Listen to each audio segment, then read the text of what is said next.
Down in the basement, special guests witnessed the ribbon cutting dedication in the new Advanced Manufacturing Lab.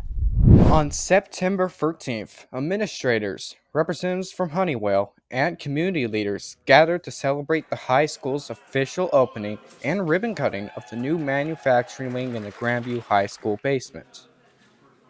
With their snacks from the snack bar, people gathered around the podium, where staff and students took the stage to speak about the new wing.